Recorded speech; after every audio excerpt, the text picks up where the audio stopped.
এবং যত সময় যাচ্ছে তত আসলে যারা রাজনীতিতে আসলে ক্ষমতা দখল করতে চায়, যারা নির্বাচনের ভেতর দিয়ে ক্ষমতায় আসবে বলে আশা করে, তারা মনে করতেছে যে তাদের সাথে আসলে এক ধরনের ক্ষমতা থেকে তাদেরকে বাইরে রাখার জন্য এক ধরনের আসলে ইচ্ছাকৃতভাবে বিলম্ব করা হচ্ছে। আমরা মনে করি যে আসলে এই জায়গাগুলির মধ্যে একটা সমঝোতা হওয়া দরকার। এই যে যারা মনে করেন, আর একটা জিনিস হচ্ছে বাংলাদেশে কেউ কেউ মনে করতেছে তারা যত পরিবর্তন চায় সব পরিবর্তন করতে হবে। কেউ কেউ মনে করতেছে তারা যদ্দূর পরিবর্তন চায় এর বেশি পরিবর্তন হবে না। এই যে আমরা বলি যে বাংলাদেশ একটা টালমাটাল পরিস্থিতির মধ্যে, আপনি যেটা বললেন, বাংলাদেশ একটা বিপজ্জনক পরিস্থিতির মধ্যে।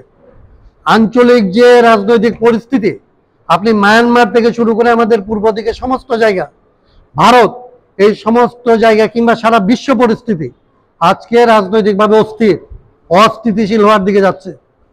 আমাদের দেশ এরকম একটা অস্থির অবস্থার মধ্যে যদি পক্ষে বিপক্ষে এরকম আসলে হয়, তাহলে আপনি ধরতে পারেন যে একটা ঝঞ্ঝাসংকুল নৌকার মধ্যে প্রধান দুইটা পক্ষ আসলে লড়াই যদি করে, তাহলে এই নৌকা ডুববে।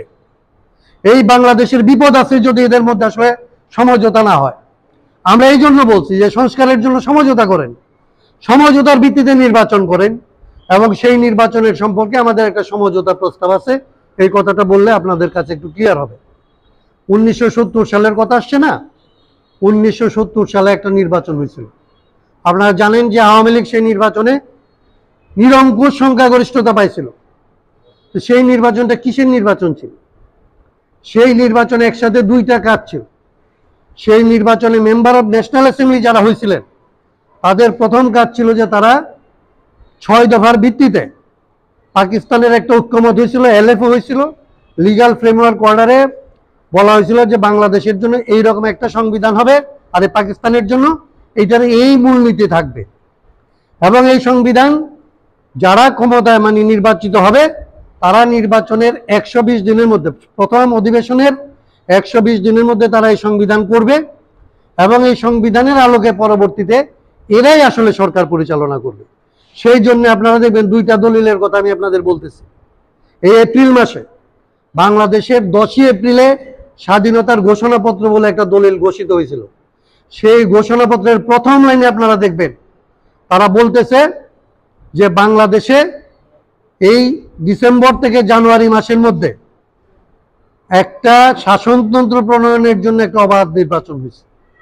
তারপরে তারা বলতেছে আমরা নির্বাচিত হয়েছি, আমাদেরকে বসতে দেয় নাই, না দিয়ে আমাদের উপর যুদ্ধ চাপায়া দিছে, এই জন্য আমরা এই বাংলাদেশে একটা সাম্য, মানবিক মর্যাদা এবং সামাজিক ন্যায় বিচারের বাংলাদেশ বানানোর জন্য আমরা 26 তারিখে যে স্বাধীনতার ঘোষণা করা হয়েছে, এইটাকে অনুমোদন করে আমরা এই লড়াই চালায় যাওয়ার অঙ্গীকার করতেছি। এই হচ্ছে স্বাধীনতার ঘোষণার মূল কথা। তার মানে কি এইটা কেবলমাত্র সংবিধানের ঘোষণা ছিল? শুধুমাত্র সংবিধান? আপনার 7ই মার্চের বক্তৃতা পড়ে দেখবেন।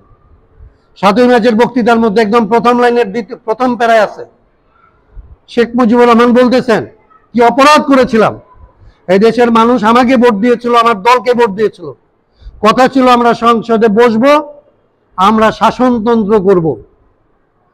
শাসনতন্ত্র মানে হচ্ছে সংবিধান, যেটার কথা আমি বললাম।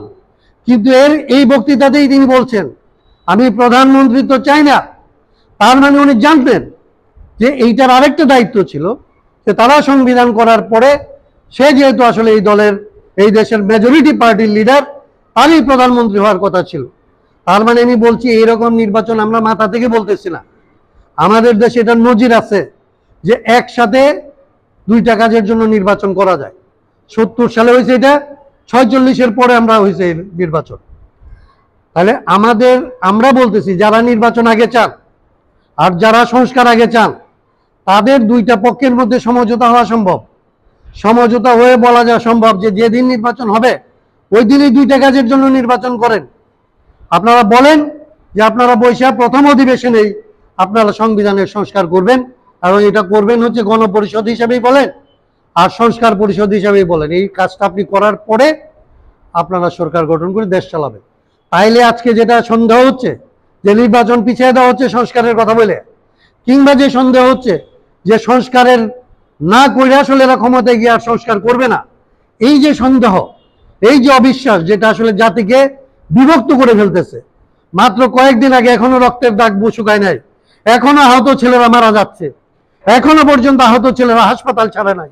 এই অবস্থার মধ্যে এখন যেভাবে বিভাজিত হচ্ছে দেশ, এইটা আসলে আমাদের অভিজ্ঞতায় বলে এইরকম বিভাজন হলে 72 সালে যুদ্ধ করার পরে আমরা আসলে আমাদের দেশের মানুষ তেমন কিছু পায় নাই।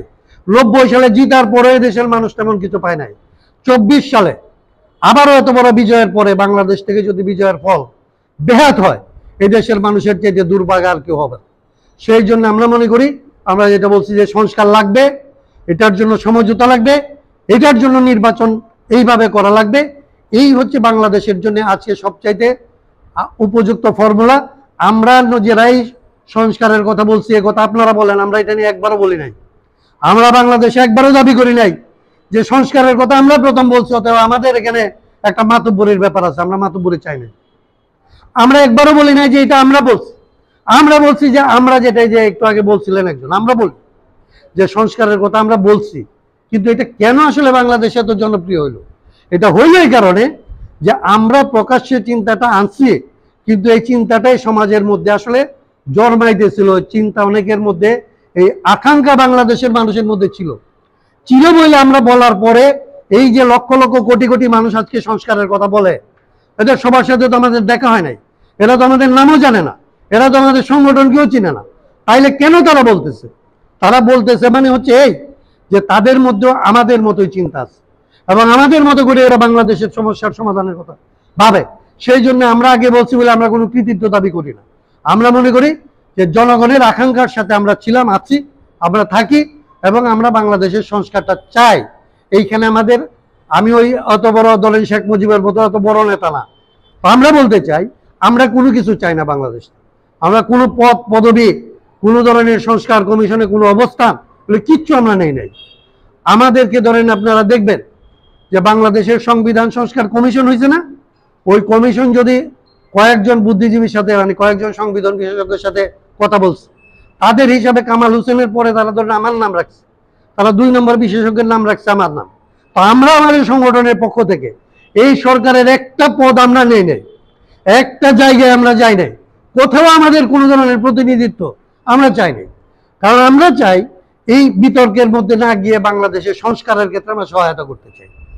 এবং এটা আমরা করার জন্যে আমরা এই সরকারের মধ্যে অনেকে আমাদেরকে প্রশ্ন করে যে ভাই আপনাদের কথা নিয়ে কাজ হচ্ছে, আপনারা তো নাই কোথাও। আমরা এটা চাই না, কারণ আমরা সংস্কারটা চাই। এটা মারফতি লাইনের মতো কথা। অনেক সময় যে মারফতের লোকদেরকে জিজ্ঞেস করলে দেখবেন ওরা বলে যে আরে আমি তো আল্লাহরই যে আমি বেহেশতে কি দরকার, আমি সংস্কার চাই, তবে আমার তো কোনো পদের দরকার নেই। আমরা বাংলাদেশে মনে করি সংস্কারটা লাগবে। এইটা আজকে এমনিতে মনে হয় 54 বছরের আকাঙ্ক্ষা, যেটা আসলে 75 বছরের আকাঙ্ক্ষা। বাংলাদেশের মানুষ ব্রিটিশের বিরুদ্ধে লড়াই করছে আসলে একটা বৈষম্যের বিরুদ্ধে, একটা অধিকারের জন্য, একটা মর্যাদার জন্য, একটা স্বাধীন মানুষ হিসেবে আসলে বাঁচার জন্য। সেই যে লড়াই, সে লড়াই বিভিন্ন সময় বিভিন্ন নামে হয়েছে। কখনো বলছে নির্বাচনের লড়াই, কখনো বলছে স্বাধিকারের লড়াই, কখনো আসলে বৈষম্য বিরোধী লড়াই। তো আসলেই মানুষ চাইছে তার মুক্তি। সেই মুক্তির লড়াইটা আমরা মনে করি বাংলাদেশে যে ব্রিটিশ কায়দার আইন কানুন, পাকিস্তান কায়দার আইন কানুন, ব্রিটিশ কায়দার সরকার, পাকিস্তান কায়দার যে সরকার, এই সরকার যদি ধারাবাহিকভাবে এটাই যদি চলে, তাইলে হাসিনা বদলায় অমুকরে, অমুকরে বদলায় তমুকরে আনলে আমাদের 75 বছরের অভিজ্ঞতা, আমাদের কোনো ভাগ্যের পরিবর্তন হয় না। সেই জন্য এবার মনে করি আমরা এই আন্দোলনের আগে থেকে বলতেছিলাম যে সরকার এবং শাসন ব্যবস্থার পরিবর্তন চাই। আমরা গণতন্ত্র মঞ্চের সাথে কাজ করছি, আমরা বিএনপির সাথে কাজ করছি, আমরা যুগপৎ আন্দোলনে ছিলাম, কিন্তু আপনারা দেখবেন যে আমরা আজকে কোথাও সে অর্থে নাই। আমরা কেবলমাত্র সংস্কারটার জন্য বিভিন্ন জনের সাথে ঐক্য করছি, আবার এখন ঐক্যের বাইরেও সংস্কারের জন্য আছে। আবার প্রয়োজন হলে সংস্কারের জন্য প্রয়োজন হলে যার তার সাথে আমরা ঐক্য করতে রাজি আছি।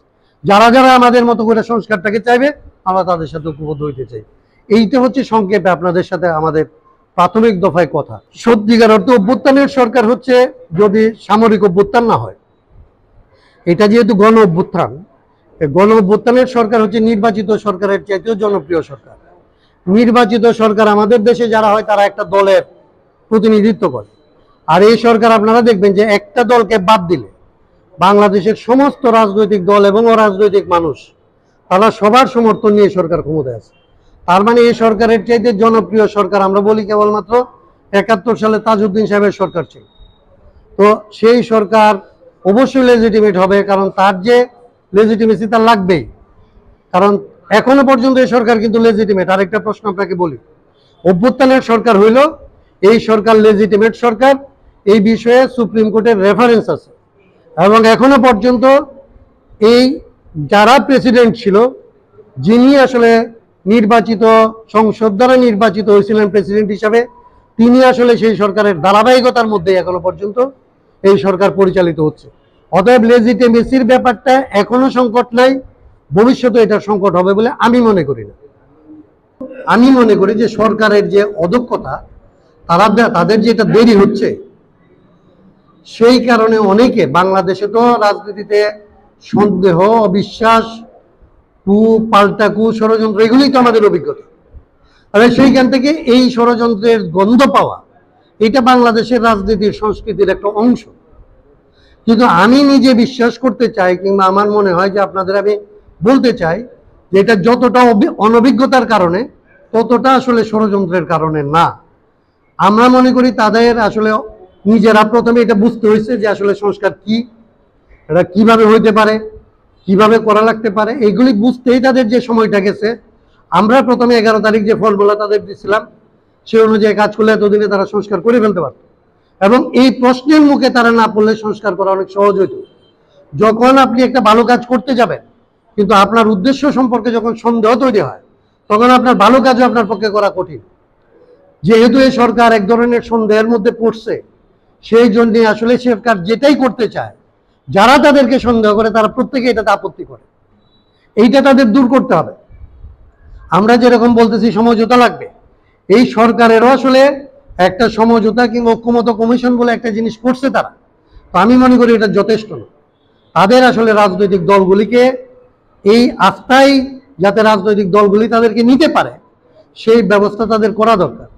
আমার কাছে মনে হয় এই বরফ ভাঙতে শুরু করছে, কিছু পরিমাণে আসলে ভাঙতেছে। যেটা আপনারা একজন বলছিলেন যে বিএনপি এর আগে ডিসেম্বরের আগে নির্বাচন না হলে মানবে না মনে হয়েছিল, কিন্তু এখন তাদের আলোচনার পরে মনে হচ্ছে যে তারা আসলে জানুয়ারি, ফেব্রুয়ারি, মার্চ পর্যন্ত মানতে পারে। এই যে এইটা তো আলোচনার ফল। আর সেই জন্য আমরা মনে করি যে সরকারের যেখানে যেখানে তার অক্ষমতা আছে, যেখানে যেখানে তার আসলে বোঝার অদক্ষতা আছে, সেটা তার স্বীকার করা উচিত, এবং স্বীকার করে সবার কাছ থেকে সহায়তা নেওয়া উচিত। এই সরকারের কোনো বড়াইয়ের মনোভাব থাকা উচিত না, এরকম কোনো ভাব থাকা উচিত না সে কিছু চাপায় দিচ্ছে কিংবা সে করে ফেলবে।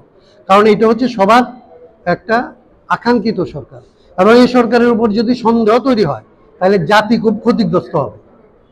তারা ফেল করা মানে একটা বড় রকমের জিনিস থেকে আমরা হাতছাড়া হয়ে যাবে, সেটা তাদের হওয়ার অধিকার নেই, এইটুকু আমি বলতে পারি। আসলে উদ্দেশ্য তো খুব স্বাভাবিক, একটা রাজনৈতিক দল এটা চাইবে না। একটা রাজনৈতিক দল তো রাজনীতি করেছে ক্ষমতায় যাবে বলে, যত দ্রুত তার নির্বাচন হবে তত দ্রুত সে ক্ষমতায় যাবে, আর এই দাবি করা তার জন্য খুব স্বাভাবিক, এটা তার কোনো দোষের ব্যাপার আমি মনে করি না। কিন্তু তাকে এটা বোঝানো উচিত যে এইভাবে নির্বাচন করে তুমি যদি এটার জন্য দ্রুত নির্বাচন চাও, জনগণ তোমাকে আবার সন্দেহ করা শুরু করছে। তো সন্দেহ এখানে পারে মানে একমুখী না। যখন আসলে একটা দল শুধুই নির্বাচন চায়, তখন জনগণও কিন্তু তাকে সন্দেহ করে, সেটা একটা দলের জন্য আত্মঘাতী, আত্মহত্যার সামিল। বিএনপিকেও এটা বোঝা উচিত। তো সব মিলেই আমি মনে করি যে আমাদের সচেতন হওয়া দরকার, সমঝোতা হওয়া দরকার, এবং আমাদের নিজেদের মধ্যে আসলে এই সংস্কারের যে সুযোগ আসলে বাংলাদেশে আসছে, সেটাকে আসলে কাজে লাগানো উচিত। দুনিয়ার অনেক দেশ এটা করে, কিন্তু বাংলাদেশে গণভোট জিনিসটা আসলে আমাদের রাজনৈতিক সংস্কৃতিতে প্রায় একটা ঘৃণিত ব্যাপার। এইখানে গণভোটকে কেউ ভালো জিনিস হিসেবে মনে করে না।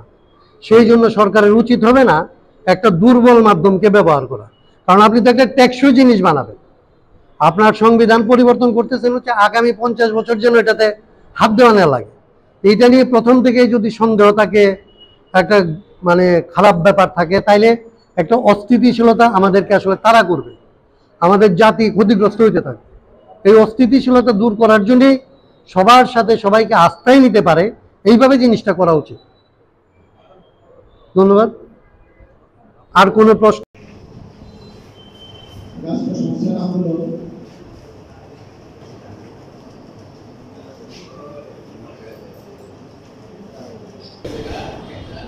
অবস্থা